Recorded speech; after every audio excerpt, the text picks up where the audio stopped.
Hello everyone, আবার নিয়ে চলে এসেছি একটা নতুন ভিডিও। আর আজকে কোথা থেকে শুরু করছি জাস্ট দেখো।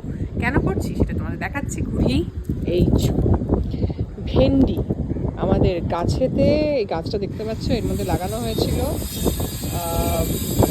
এটাতে হয়েছে ভেন্ডি, ভাবা যায় এইটুকুনি টবেতে এরকম লম্বা লম্বা গাছ হয়েছে। আর সেই দেখো টবটা দেখো, তার মধ্যে গাছ হয়েছে, গাছ হয়ে এটাতেও হয়েছিল। সুন্দর ভেন্ডি ফুল তোমরা কারা কারা দেখেছো আমি জানি। তার মধ্যে একটা দুটো তিনটে, তিনখানা ভেন্ডি হয়েছে, জাস্ট ভাবা যায়। কিন্তু আজকে ভেন্ডি দিয়ে শুরু করলো। আজকে দেখাবো তোমাদেরকে একটা রান্না। যেমন কথা বলা আর তেমনই কাজ। আজকে চলে এসছে কি রান্না। একটা প্রথমে কাঁচের বোল নিয়ে নিয়েছি, এবার কি করবো, খুব বেশি কিছু নয়। আজকে দেখাবো হচ্ছে চিংড়ি, ভাপা চিংড়ি। সো যারা ডায়েটে আছো তারা আজকে ডায়েট ভুলে যাও। আমার ক্লায়েন্টদেরও বলছি, যারা করতে চাও এটা একদিনের জন্য ডায়েট ভুলতেই পারো, কোনো অসুবিধা নেই। হ্যাঁ, বাট কোলেস্টেরল বা কোনো রকম কোনো সিরিয়াস ইস্যু হলে অবশ্যই খাওয়ার দরকার নেই। আমার যারা একটু ক্যাজুয়াল ক্লায়েন্টস আছো তারা খেতে পারো, পেশেন্টস আছো যারা খেতে পারো, কিন্তু তার বাইরে যারা আছো একদিনের জন্য একটুখানি চিট মিল তো করাই যেতে পারে। সো ফার্স্টে কি নিচ্ছি, ফার্স্টে নিয়ে নিচ্ছি হচ্ছে, এখানে রেখে দিয়েছি পেঁয়াজ আর রসুন বাটা। পেঁয়াজ 3টে মতো নিয়েছি আর রসুন মোটামুটি এই 1 কোয়া মতো নিয়েছি। তো এখানে দিয়ে দিচ্ছি ফার্স্টেই পেঁয়াজ আর রসুন বাটা। সবগুলোকে একটু ভালো করে মিশিয়ে নিতে হবে। এরপর কি নিচ্ছি সেটা দেখ। এরপর নিয়ে নেবো সর্ষে বাটা।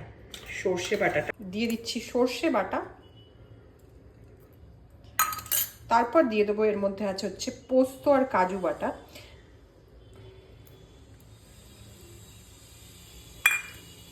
এবার একটু দই নিয়ে নিয়েছি। দইটা আমি নিয়েছি মোটামুটি এই 75 থেকে 100 গ্রাম মতো দই নিয়েছি। চিংড়ি মাছের পরিমাণটা দেখিয়ে দিই। মোটামুটি এরকম কুচো চিংড়ি বলবো না, সাইজটা মোটামুটি এরকম টাইপের, এরকম মোটামুটি 20টা মতো বা 25টা মতো চিংড়ি আছে এর মধ্যে। তো একটু বেশি করে গ্রেভিটা বানাচ্ছি, কারণ চিংড়ি মাছ মানে ভাপা চিংড়িতে চিংড়ি মাছ থেকেও বেশি ইম্পর্টেন্ট হচ্ছে এই গ্রেভিটা। তো তোমাদের যাদের আমার মতো একটু গ্রেভি প্রতি আসক্তি আছে তারা এরকমভাবে একটু বেশি করে দই বা এই গ্রেভির জায়গাটা একটু বেশি করে বানাতে পারো। তারপরে গ্রেভিটা দিয়ে পুরো ভাতটা খাওয়া হয়ে যায়, ট্রাস্ট মি। এবার গ্রেভিটা চলে যাবে, গ্রেভি বলেছি, দইটা চলে যাবে এটার মধ্যে। দেখো সুন্দরভাবে এই গ্রেভিটা, এই দইটার মধ্যে চলে গেল। এটা একটু মিক্স আপ করতে হবে। এর মধ্যে দিয়ে দিচ্ছি একটু নুন, পিঙ্ক সল্ট খাই যেহেতু, পিঙ্ক সল্ট, সর্ষের তেল, কাঁচা সর্ষের তেলটা খুব ইম্পর্ট্যান্ট এখানে, সামান্য চিনি। চিনিটা কিন্তু নুনের সাথে ব্যালেন্স করে টেস্টটাকে, তাই জন্য চিনিটা খুব ইম্পর্ট্যান্ট। প্লাস দইটা রয়েছে। এই কাঁচা লঙ্কা চেরা, ব্যাস। এখানে হচ্ছে গরম তেল, মানে তেল হয়নি, কড়া গরম হচ্ছে। চিংড়ি মাছটা একটু শ্যালো ফ্রাই করে নেবো। আর এখানে মোটামুটি সব মিশিয়ে ফেলেছি, নুন, চিনি, লঙ্কা, দই, কাজু বাদাম, পোস্ত বাটা, তোমার সর্ষে বাটা, সবটা, পেঁয়াজ রসুন বাটা সব দিয়ে দিয়েছি। তেল হচ্ছে গরম, আর আমি চিংড়ি মাছটা ফার্স্টে ভেজে নেব।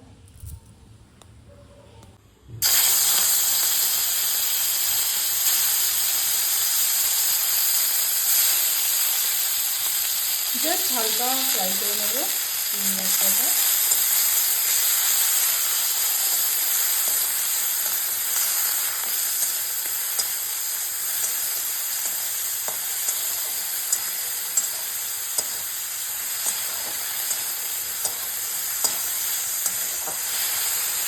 চিংড়ি মাছটা কম হয়ে গেছে আর গ্রেভিটা বেশি হয়ে গেছে।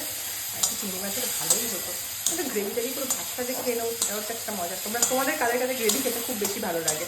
মানে চিংড়ি মাছটা তো ঠিক আছে, মনে হচ্ছে আমি চিংড়ি মাছের সাথে একটু গ্রেভি খেয়ে নিই, আর একটু বেশি ভালো হয়, মানে বেশি গ্রেভি থাকলে বেশি ভালো লাগে। কাদের কাদের মনে হয় জানিও তো। আর তোমরা চিংড়ি ভাপাটা কেমনভাবে করো সেটাও প্লিজ একটুখানি জানিও, বা কেমন আজকের দুপুরে কী রান্না হলো সেটাও জানিও। খুব ভালো করে এটাকে একদম মিক্স করে নিচ্ছি। দেখেই মানে গ্রেভিটা মনে হচ্ছে খেয়ে নিই, এরকম একটা হয়েছে। এর মধ্যে চিংড়ি মাছগুলো দেখো ভাজা হয়ে গেছে, এটা দিয়ে দেবো। চিংড়ি মাছ পড়ে গেছে, এবার আমরা জাস্ট এটাকে মাখিয়ে নিয়ে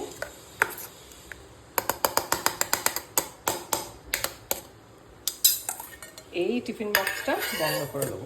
সো এবার আমি এটাকে এরকম জলের মধ্যে বসিয়ে দিলাম আর তার উপর সাঁড়াশি রেখে দিলাম। এবার এটা ফুটতে দেবো। তো আমার আজকে দুপুরে তো এটা ডিনার, তোমরা জানি তোমাদের দুপুরে কি ডিনার।